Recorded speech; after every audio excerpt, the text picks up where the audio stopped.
안녕하세요, 단골 여러분. 신현선의 책슈퍼입니다. 반갑습니다.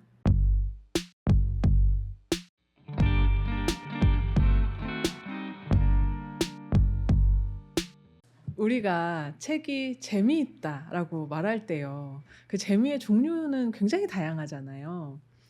막 몰랐던 지식을 알게 돼서 정말 재미있기도 하고, 내가 잊고 있던 어떤 감정을 느낄 수 있게 해줘서 그 책이 재밌기도 하고요. 또 어떤 너무나 슬퍼서 막 울다가 그래서 덮고 나면 이 책 너무 재밌다 이러면서 막 주변에 추천을 하기도 하거든요. 재미가 있지 않으면 소개하지 않는 책슈퍼에서 오늘은 또 특별한 재미를 느낄 책을 소개하려고 합니다. 바로 파코 로카의 그래픽 노블 주름이에요. 제가 일단 이 책을 소개하게 되어서 너무나 기쁜 마음인데요. 사실 책이 한동안 절판 상태였거든요. 그리고 보시면 아시겠지만 제가 갖고 있는 것은 그 절판된 구판이고요. 어, 판권면을 보면은 2012년에 네, 출간된 책이에요. 여기 책등 색깔 바른 거 보이시나요? 너무나 좋아한 책인데 그 절판이 되어서 좀 아쉬워하고 있다가 이 책이 2022년에 다시 출간이 되었어요. 지금은 아름드리 미디어 출판사에서 절찬리에 판매 중입니다. 아마 이 책을 흥미롭게 이야기 들으신다면 찾아보실 수 있는데 표지가 달라요. 그 얘기도 제가 이어서 드릴게요. 재판본의 표지는 사실 본문에는 나와 있지 않는 내용이에요. 이 할아버지가 주인공 에밀리오라는 사람인데요. 보면은 머리 위로 왜 오래된 기억이 담긴 이 사진 같은 게 이렇게 멀리 멀리 날아가고 있죠. 그리고 곁에는 아주 멋진 여성분이 앉아 있고요. 또 뒷표지를 보면요. 여기 아주 뭐랄까 짓궂은 얼굴로 표를 검사하는 것 같기도 하고 돈을 받고 있는 것 같기도 한 이 인물이 있는데 이 인물은 이따가 다시 말씀드릴게요. 그리고 또 표지를 벗기면 여기에 왠지 외계인과 앉아있는 할머니도 보입니다. 근데 이 하나하나가 책의 내용을 담고 있는 그림이에요. 그래서 제가 이 표지를 보는 걸 참 좋아하거든요. 이 인물이 이런 사람이지, 이게 이런 뜻이지, 이런 생각을 하면서 보기에 참 좋고, 이것을 지금 판매 중인 아름드리 미디어의 판본과 비교해서 보셔도 정말 재미있을 것 같아요. 이런 재미, 이 하나하나 요소를 따져보는 재미도 또 함께 책을 읽는 즐거움 중에 하나 아니겠습니까? 주름은 이렇게 시작해요. 어느 사무실에 은행원과 고객 두 명이 마주 앉아 있는 장면으로 시작을 하거든요. 은행원이 막 아주 까다로운 표정을 지으면서 말해요. 배우자가 일을 안 하고 있고 고객님의 급여만으로는 대출을 해줄 수가 없습니다. 이러면서 뭐 담보가 될 만한 뭐 다른 재산이 있다면 방법을 찾아볼 수는 있겠다라고 하면서 이제 막 줄줄줄줄 얘기를 하거든요. 그런데 이 고객들의 표정이 묘합니다. 그런 이야기를 듣고 있는 고객이 결국은 막 두 손을 얼굴로 가리면서 아주 공격적으로 말을 해요. 대출 따위는 받고 싶지 않다니까요. 막 이러면서 답답해 죽겠네. 막 이러는 거죠. 그 거친 말을 듣고 은행원이 또 점잖게 달래는 거예요. 고객님 진정하세요. 이러면서 내가 20년 넘게 지점장으로 근무했고 어쩌고 하는데 갑자기 배경이 바뀝니다. 중년의 은행 지점장은 사실 노인이 된 에밀리오 할아버지였어요. 이 에밀리오 할아버지. 그리고 마주 앉은 그 고객 커플은 알고 보면 아들 부부였던 거예요. 그리고 이들이 있는 곳은 은행 어떤 사무실이 아니라 그냥 집 안이었죠. 에밀리오 할아버지가 알츠하이머를 앓고 있는 거예요. 그리고 그 증상이 빠르게 악화되고 있습니다. 결국에 이 아들 부부가 에밀리오 할아버지를 요양원에 보내기로 해요. 그리고 이 주름은 에밀리오가 요양원에서 지내면서 만난 사람들과 겪는 이야기를 담고 있어요. 다시 제가 갖고 있는 그 구판 표지를 보면서 소개를 하자면, 제가 아까 말씀드렸던 이 인물 있죠. 이 검표를 하는 이 심술궂은 표정의 이 인물이 미겔이라는 할아버지인데요. 에밀리오가 요양원에 딱 도착하자마자 가장 먼저 말을 걸어오는 사람이 이 미겔이기도 하고, 그리고 이 둘, 에밀리오와 미겔은 룸메이트가 되기도 합니다. 근데 미겔은 병세는 거의 없는 그런 꽤 건강한 노인이에요. 그런데 이 할아버지는 도벽이 있습니다. 그래서 뭐 예를 들면 요양원에 같이 있는 이제 어떤 다른 할머니가 뭔가를 막 물어봐요. 그러면 이 사람은 일단 나한테 돈을 내. 그러면 이제 내가 알려줄게 하고선 그러니까 일종의 돈을 뜯는 거죠. 그리고 저쪽 가서 알아봐라고 하는 식으로 아주 나쁜 짓을 하는 거예요. 그러니까 좀 밉상이라고 여겨지는 인물인데요.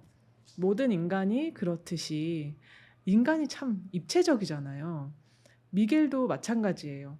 그렇게 막 나쁜 짓을 하는 사람인데, 동시에 룸메인 에밀리오가 이제 그 알츠하이머가 심해지면서 옷도 스스로 잘 못 챙겨 입을 때, 아니면 또 실수를 할 때, 그럴 때 아주 살뜰하게 챙겨주는 사람이기도 하거든요.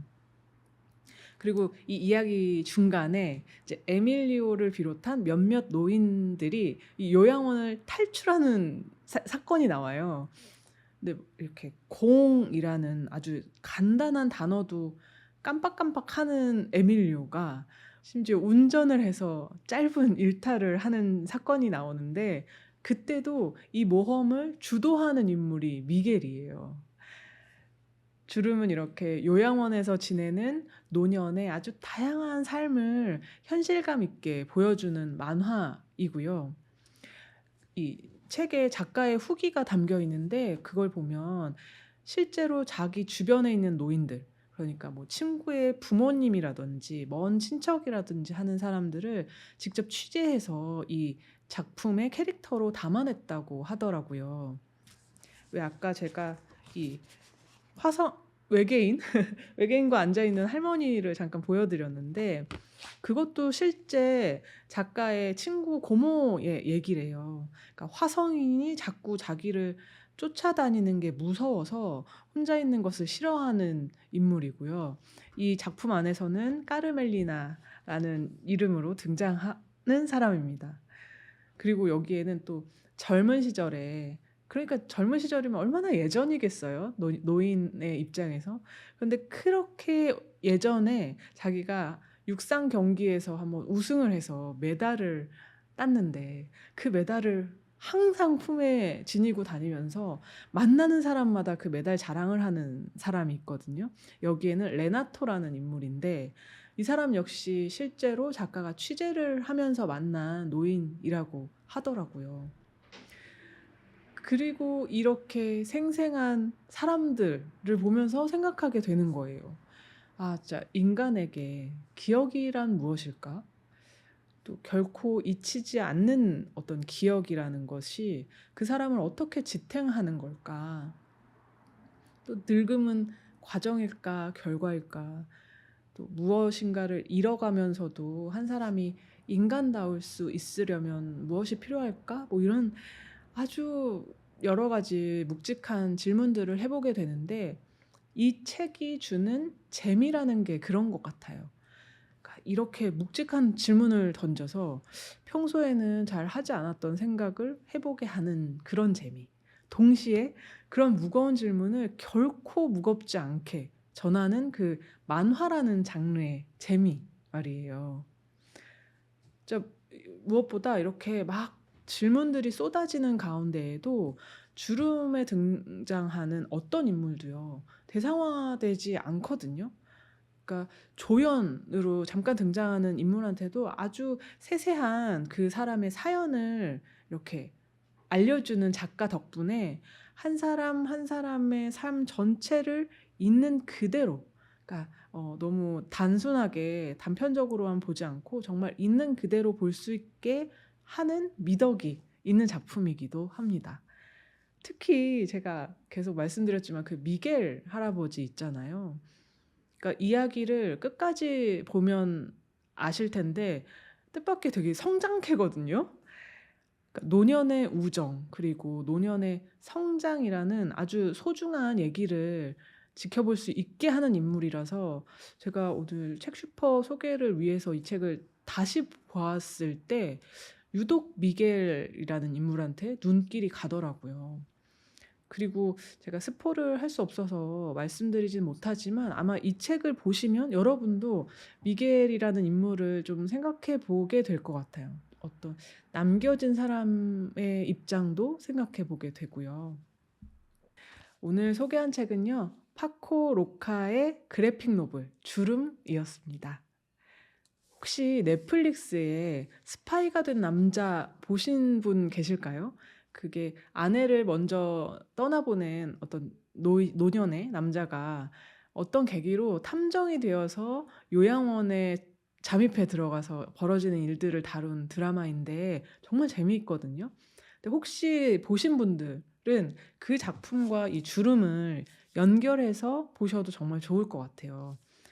노년의 삶이 아주 다채롭게 그려진 작품을 정말 더 많이 만나고 싶다라고 생각하게 되는 그런 작품들이에요. 이 주름도 정말 너무나 노년의 삶을 깊이 있게 가까이에 생각하게 할 수 있는 그런 작품이라서 여러분께 꼭 추천하고 싶습니다. 저는 다음 주 목요일에 또 인사드릴게요. 지금까지 신현선의 책슈퍼였습니다. 아끼는 책 팔아요.